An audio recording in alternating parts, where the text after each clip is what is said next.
Hello everybody, John here from Water Depot. Today I'd like to talk to you about changing your filters on your Platinum 360 RO. Very, very simple, but I'm going to walk you through the steps. Before we get started, just want to stress the importance of always wearing rubber gloves when you change filters or you work with water treatment. Gloves are extremely important, and you make sure that you wear them at all times whenever you're touching anything, because we naturally have bacteria on our fingers, which can contaminate filters. Okay, so this Platinum RO usually resides under your kitchen sink. On your way in, you can tell by the blue colored or purple colored filter is your first one. You have your inlet here. There should be a ball valve on the way in. If you close that ball valve, you stop the water pressure and you allow the unit to be easily depressurized. Okay, so that's your first step. Second step is you go to your whole storage tank. On the top of, this is a new one, so it doesn't have a valve, but on the top of that storage tank there will be a little ball valve. You just turn that ball valve off. That'll isolate the tank. From there, you go to your faucet, open your faucet to allow any pressure built up in the lines to dissipate. You can leave your faucet open, that's fine. Then from there, you will go back to your filter unit under your kitchen sink, and you'll see that they move. They're very easily to move. This manifold moves on its own. There are check valves inside this manifold, so when you take the filters off, even though the water's shut, you should get no water. Maybe a little dribble from the top, but it will not flood. So, very easy process to take the filters off and change them. So you start with the blue one on the side, take your filter, lift it up, turn it, and it'll pop off. Okay, very, very simple. So you take that and you put it off to the side. There will be water coming out of that. It's nice to have a bucket with you so you can stick it in the bucket. So then you take your filter out of the box. They will come wrapped in plastic, and they will have a plastic cap on the top. You just twist it and pull the cap off. Okay? What I suggest you do too, once this is drained out in your bucket, just take the cap and put it on your old filter. Then it doesn't leak out everywhere. So now that you've got your filter prepared and you're under your kitchen sink and you see that this manifold is still up, you take your filter and you can see there's teeth on the filter. Well, first of all, what you probably should do if you can, put a little bit of food grade silicone around the O-ring. It just stops, it's not really critical, but it stops potential pinching of the O-ring that might cause a drip. Okay? Just my suggestion. So you take your filter, line up the teeth, push the filter in, push it in and turn it, and it seats. That's as simple as that, and then you allow it to sit in its natural position. So that's sediment filters installed. Second one, do the same thing, lift it up, turn it, it'll pop off. Again, put it in a bucket because you will get water out of it because they are full of water. Move to your second filter, same process, take the plastic cap off. I've already taken the plastic cap off of this one. Same situation, under the sink it'll be sitting like it is. Take the teeth, put a little bit of silicone grease on it if you have it, put them in, line up the teeth, turn it, and it will naturally seat. You don't have to push hard on it, because if you push hard on it then you might pinch the O-ring or you could damage the manifold. It's just a nice twist. The third filter in line is your RO membrane. Same process applies, but you have a drain elbow on the bottom. So what you have to do is you'll have a drain, a 1/4 inch poly drain line that will be stuck in here. You just push down the white collar, it could be gray or white depending on the unit, push that in and pull the hose out. There might be water in that drain hose, so I would put it in the bucket that you have beside you. Once this is removed, there's no reason why you can't just do the same thing. Just turn it, take it off. Put it in the bucket, off to the side. If you have the little plastic caps, pop the cap on the old filter once the water has drained out of it.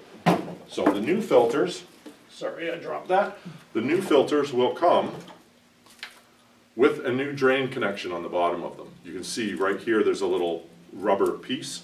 So what you do is you do the same thing, twist it, and pull the top off. Okay? In this case, pull the plastic right off of the unit, put it in your bucket, and then you take this little John Guest fitting. You see there's a rubber stopper there. Push down on the clip and pull it out. Okay, that just protects it and makes sure you're not getting anything inside the filter when it's sitting in the package. Then you take this, you'll see there should be a little white stopper on the end. That's their drain flow restrictor. That should be there. That makes sure that the drain flows the way it should. in the unit. You take that unit, stick it in, push it until it seats. Just pull back on it, make sure it's seated okay. That's ready to go now. So the same thing, under your kitchen sink, you have your manifold pushed up, put a little bit of lube on the O-ring if you have it, take this, seat it, and turn it. Same thing, it'll sit on its own, and then this little John Guest fitting you put in will spin. Just take that little drain hose you took off, put it back in like you did the last one, push it hard until it seats. And make sure that it's seated all the way, because if you don't, you might get a little drip. So later on, if you see a little tiny drip in your under your sink in your cupboard, that's probably where it's coming from. So you just have to push that little hose in a little further. Okay? So that's your first 3 done. Last one, very simple, exactly the same as the rest. You just pull it off, it will unseat. Again, put it in the bucket so your water comes out. Take your plastic cap, put your cap on top of it, put that in the bucket. You take your last filter, same thing. This one has a plastic cap.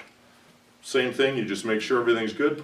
Make sure I would always pull the plastic off so it doesn't get in the way. Put a little bit of silicone on your O-ring.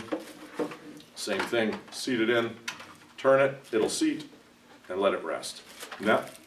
Now you've changed all your filters in your unit. You'll notice on the unit themselves, they're color coded. So this is an older unit. You'll notice that the sediment filters are blue. These are the same on the box. This is green. You can see it's green here, and it's green on the filter. So you have your sediment, your carbon, your membrane is always a kind of an orangey color. This is an old unit which has a red on it, where they used to use a granular active carbon. We don't use them anymore, so the new units will be green. It'll have the same filter as here. Okay? So if you have an older unit, don't be confused by the color.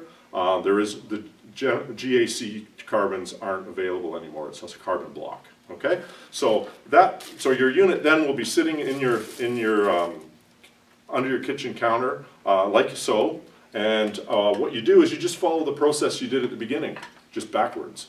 So you turn on your feed water very, very slowly. You don't do it really hard because you'll get a water hammer. Very, very, very slowly. Allow that to pressurize. Once this is pressurized and everything's stable, you'll start to see water coming out of your tap. It might take a little bit because it takes a little bit to produce water. But you will see a small, if you left the tap open, it'll just naturally happen. If you close the tap, then you want to open it. And if you have it closed and then you open it, you'll hear the air pushing out. It'll go shh, and then you'll see a little dribble of water. That's okay that you don't have a lot of water, because this unit takes time to make water. That's what the storage tank is for. So once you start to see water coming, what you do then is you open your storage tank and allow the water from the storage tank to come up through the faucet. Then you'll see the stream come out. What you'll also notice is all these filters are new. So you're going to get some black colored water, maybe some gray water from the carbons. Okay? That's normal. It will stop. So what you want to do, once you've got all this in place and you got water running, you want to shut your faucet off. Let this sit for 40 minutes, half an hour, let it fill the tank. Then come back to it, open it up, and let it run. Let it run until it runs dry. Close the faucet, let it sit for another half an hour, 45 minutes, do it again. Do that 2 or 3 times, and that's going to make sure that any carbon dust or anything coming off the new filters is gone, and you have high quality water. So realistically, you can see it's a very, very simple process. One of the key components you want to do whenever you're using doing these type of filters is you want to use rubber gloves. Okay? In this application, they're all encapsulated filters. You don't want to touch the O-rings with your fingers. Put a rubber glove on. If you're going to put that silicone on, put a rubber glove on. Just not because your hands aren't clean, but we all have bacteria on our fingers, and we don't want to unintentionally contaminate the filters. Okay? Other than that, you should be good to go. Let it run for, like I say, three tankfuls, and then you're good to go. You can carry on from there. So hopefully that's very simple for you. Feel free to watch this video over and over again. Really happy to help you, and it's been a pleasure talking to you. Have a fantastic day.